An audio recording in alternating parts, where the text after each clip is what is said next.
Mientras la vida seguía su curso normal en el estado de Washington, un hombre común recorría las calles, trabajaba, asistía a reuniones religiosas y regresaba cada noche a casa tranquilamente. Nadie imaginaba que ese mismo hombre era responsable de al menos 49 muertes brutales que conmocionaron a los Estados Unidos. Su nombre es Gary Ridgway, o el asesino de Green River, en referencia al río que se convertiría en el silencioso testigo de toda su historia criminal. Los cuerpos aparecían en zonas boscosas, riberas de ríos y caminos secundarios, separados por muchos kilómetros. No había un patrón evidente y no había una firma clara. Solo se sabía que las víctimas eran mujeres jóvenes que previamente habían desaparecido sin dejar rastro alguno.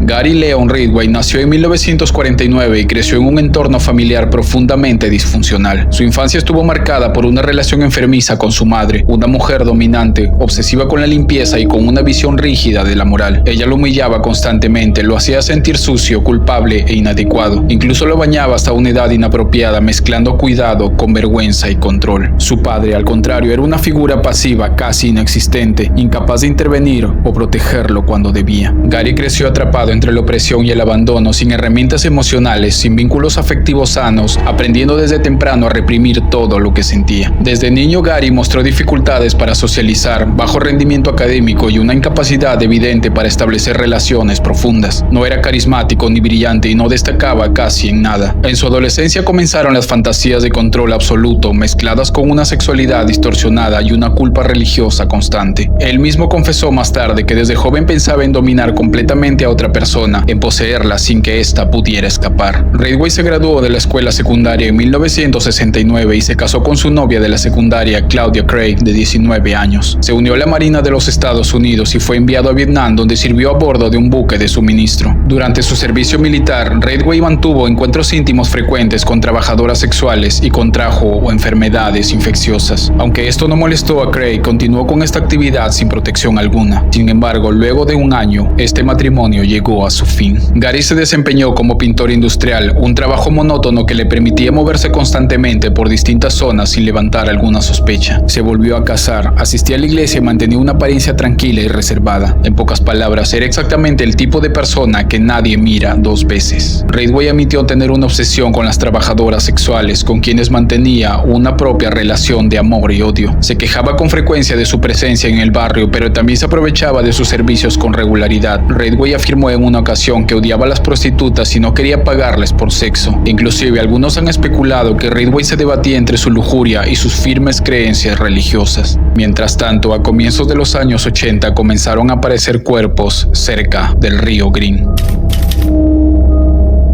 La mayoría de los asesinatos ocurrieron entre 1982 y 1984. Se creía que las víctimas eran trabajadoras sexuales o fugitivas a quienes recogía en su camioneta. Ridgway a veces les mostraba a las mujeres una foto de su hijo, contándoles falsas historias para engañarlas y hacer que confiaran en él. Se involucraban en actividad sexual y después de minutos de encuentros íntimos, Ridgway las estrangulaba envolviendo su antebrazo alrededor de la parte delantera del cuello y usaba el otro brazo para tirar hacia atrás tan fuerte como podía. Mató a la mayoría de las víctimas en su casa, en su camioneta o en algún área aislada. La mayoría de sus cuerpos fueron arrojados en áreas boscosas alrededor del río Green, el aeropuerto internacional de Seattle, Tacoma y otros vertederos en el condado de South King. Ridgway no elegía a sus víctimas al azar. Elegía a quienes sabía que no eran buscadas de inmediato, a quienes no generarían presión mediática ni movilizaciones urgentes. Su método era simple, repetitivo y eficaz. Se acercaba con calma y con una actitud casi tímida. Atacaba rápidamente y luego abandonaba los cuerpos en zonas que él conocía bien. Una de sus primeras víctimas confirmadas fue Wendy Cofield, allá de 1982 en el río Green, el mismo lugar que terminaría dándole su macabro apodo. A partir de ese momento, los cuerpos comenzaron a aparecer por diversas zonas, casi siempre desnudos, estrangulados y abandonados como si fueran desechos. Algunos crímenes estremecieron inclusive a los investigadores más curtidos. En varios casos, Ridgway regresaba después de días a los lugares donde había dejado a los cuerpos para mantener relaciones sexuales con los cadáveres o simplemente para reubicarlos. De esta forma, Ridgway estaba convencido de que confundiría a la policía. En otras ocasiones, colocaba piedras o ramas sobre las víctimas como si estuviera marcando su territorio. Confesó haber asesinado a 2 mujeres el mismo día en intervalos de pocas horas, moviéndose con una frialdad que parecía completamente automática. Después de cada crimen que cometía, Gary Ridgway regresaba a su rutina normal. Comía, dormía y trabajaba. No mostraba remordimiento visible ni señales externas de conflicto. En su mente había separado completamente una vida de la otra, y mientras la policía se veía desbordada por la cantidad de casos, él seguía caminando entre la gente como si nada ocurriera. Cuando fue hallado el cuerpo de Wendy Cofield, la primera víctima conocida de Ridgway, los investigadores descubrieron un tipo muy específico de pintura en aerosol en la ropa que había sido enrollada alrededor de su cuello. Sin embargo, esa evidencia no fue analizada sino hasta 2 décadas después, y de haberse examinado en su momento había resultado mucho más sencillo vincular directamente ese asesinato con Ridgway. Tras el descubrimiento de 4 víctimas adicionales, la oficina del sheriff del condado de King decidió conformar el grupo de trabajo de Green River con el objetivo de centralizar la investigación de estos crímenes. Entre sus integrantes se encontraban los agentes Robert Keppel y Dave Reicher, quienes en 1984 mantuvieron entrevistas periódicas con el asesino en serie encarcelado Ted Bundy. Bundy aportó su visión sobre la psicología, las motivaciones y los patrones de conducta del responsable de estos asesinatos. Sugirió que el homicida regresaba a los lugares donde abandonaba los cuerpos para mantener contacto sexual con sus víctimas, una hipótesis que más tarde sería confirmada. Además, recomendó que si se llegara a descubrir una tumba reciente, la policía debería vigilarla de forma discreta, ya que el asesino probablemente volvería al lugar. A la investigación también se sumó el agente especial del FBI, John Douglas, quien elaboró un perfil psicológico del sospechoso, el cual ayudó a orientar la búsqueda. Ridgway había sido arrestado en 1982 por delitos vinculados a la prostitución y en 1983 se convirtió formalmente en sospechoso de los asesinatos del Green River tras la desaparición de Mary Malver, una joven de 18 años. Posteriormente, se identificó una camioneta estacionada frente a la vivienda de Gary, la cual creían que era la misma en la que Mary había sido vista el día de su desaparición. A raíz de este hallazgo, Ridgway fue interrogado por la policía, que además comenzó a recibir múltiples denuncias y pistas en las que su nombre aparecía reiteradamente. En 1984, Ridgway se sometió a una prueba del polígrafo cuyos resultados no fueron concluyentes ni permitieron descartarlo de manera definitiva. La tecnología forense aún no estaba a la altura, y así el tiempo pasó y las desapariciones continuaron. La investigación del Green River se convirtió en una de las más extensas y costosas de su tiempo. Cientos de sospechosos fueron interrogados, se realizaron operativos masivos, perfiles psicológicos y vigilancias prolongadas. Hacia 1985, Gary Ridgway inició una relación con Judith Mawson, quien se convertiría en su tercera esposa en 1988.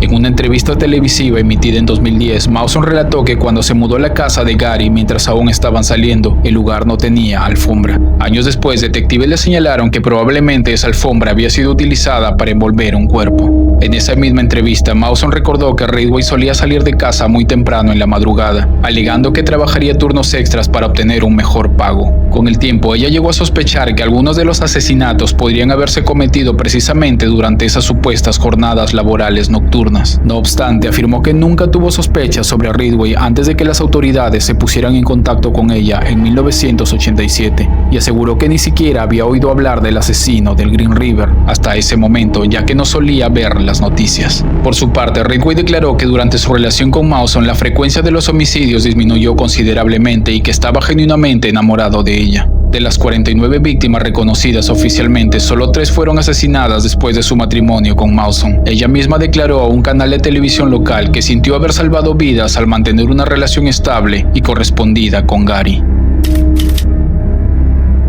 En abril de 1987, la policía obtuvo muestras de cabello y saliva de Gary. Posteriormente, estas muestras fueron sometidas a análisis de ADN, lo que proporcionó la evidencia clave para emitir la orden de arresto contra él. Finalmente, el 30 de noviembre del 2001, Ridgway fue detenido en la fábrica de camiones Kenworth, donde trabajaba como pintor con aerosol, cuando la policía llegó directamente a su lugar de trabajo. Las 4 víctimas incluidas en la acusación inicial fueron Marcia Chapman, Open Mills, Cynthia Haynes y Carol Ann Christensen. Más adelante se incorporaron 3 víctimas adicionales, Wendy Cofield, Debra Bonner y Debra Estes, luego de que un científico forense identificara microesferas de pintura en aerosol con una composición y características específicas coincidentes con la pintura utilizada en la planta de Kenworth durante el periodo en que estas mujeres fueron asesinadas.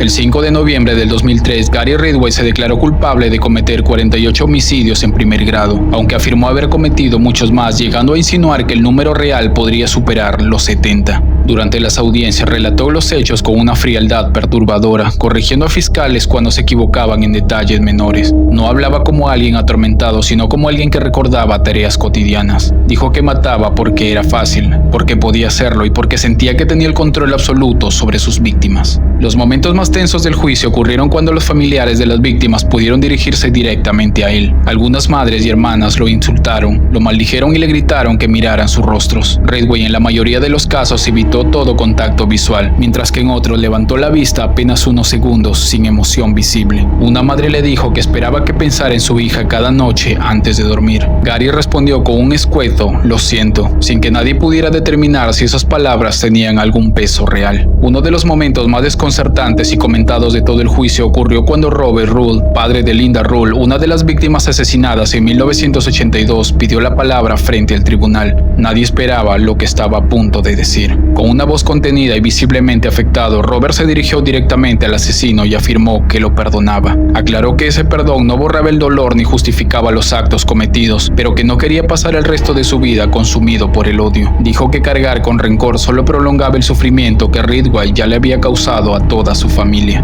La sala quedó en completo silencio. Algunos familiares de otras víctimas rompieron en llanto, mientras que otros miraban al suelo, incapaces de comprender cómo un padre podía pronunciar esas palabras frente al hombre que le había arrebatado a su hija. Incluso el propio Ridgway pareció desconcertado y hasta derramó unas lágrimas, y por primera vez durante el juicio parecía mostrar una reacción emocional genuina. Más tarde, el asesino declararía que ese acto de perdón lo había afectado profundamente, más que cualquier insulto o sentencia. Paradójicamente, fue uno de los pocos momentos en los que Ridgway pareció entender, aunque de forma limitada, la magnitud del daño que había causado. El 18 de diciembre del 2003, el juez del Tribunal Superior del Condado de King, Richard Jones, condenó a Gary Ridgway a 48 cadenas perpetuas sin posibilidad de libertad condicional, las cuales debían cumplirse consecutivamente. También fue condenado a 10 años adicionales por manipulación de pruebas de cada una de las 48 víctimas, lo que añadió 480 años a sus 48 cadenas perpetuas. Posteriormente recibió otra cadena perpetua tras el hallazgo de los restos de su víctima número 49. Tras su condena y cuando el caso parecía finalmente cerrado y la sociedad intentaba pasar la página, la historia aún no había terminado. Con el paso de los años, nuevos restos de víctimas comenzaron a aparecer en bosques, riberas y zonas apartadas del estado de Washington, recordándole al mundo que la magnitud real de sus crímenes había sido todavía más extensa de lo que se creía. Algunos de esos cuerpos correspondían a mujeres desaparecidas décadas atrás, cuyos nombres llevaban años archivados como simples casos sin resolver. Cada hallazgo reabría viejas heridas en las familias y confirmaba una verdad incómoda. Incluso con el asesino tras las rejas, el daño que había causado seguía emergiendo desde la tierra misma. Gary Ridgway, ya condenado a pasar el resto de su vida en prisión, fue confrontado en varias ocasiones con estos nuevos descubrimientos, aunque muchas respuestas nunca llegaron y otras quedaron sepultadas para siempre en su silencio. El caso del asesino del Green River no terminó con una sentencia, sino que se convirtió en un recordatorio perturbador de cómo el horror puede extenderse mucho más allá del juicio final, dejando cicatrices que ni el tiempo ni la justicia logran borrar por completo. Si te gustó este video, deja tu like y suscríbete al canal y cuéntame en los comentarios qué caso quisieras ver en el próximo video. Nos vemos.